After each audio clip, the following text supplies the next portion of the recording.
Donc faites attention, vous mettez les pieds surtout.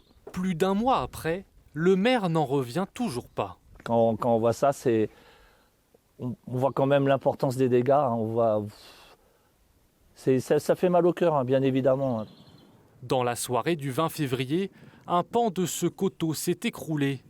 Avec lui, un bâtiment heureusement inhabité et les ruines de l'église historique de la ville. Il restait un mur sur ce pilier principal. Donc une partie de ce mur est tombée ainsi qu'une partie du pilier.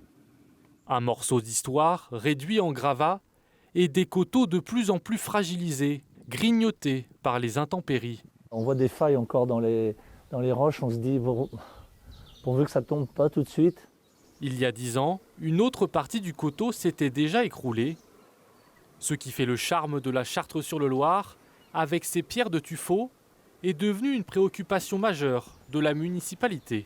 Les habitants sont en sécurité, hein, mais ce qui va être inquiétant, c'est effectivement que petit à petit, le coteau qui est au-dessus, et au-dessus, on a quand même toute la tour Jeanne d'Arc, tout cet endroit où les gens, on a une super vue et tout. Donc, bon, pas dans l'immédiat, mais on peut se dire que peut-être dans 50 ans, 100 ans, on aura encore gagné, malheureusement, sur ce coteau qui tombera petit à petit. La commune envisage des travaux pour sécuriser les deux sites définitivement. Encore faut-il qu'elle achète ses parcelles privées et qu'elle ait les moyens de financer le chantier.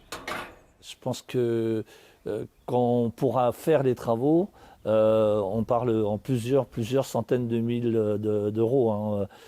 Si on reprend entre ici et entre là-bas, on sera sans doute pas loin du million d'euros, quoi. Les gravats de l'éboulement seront enlevés prochainement. L'accès reste interdit au public.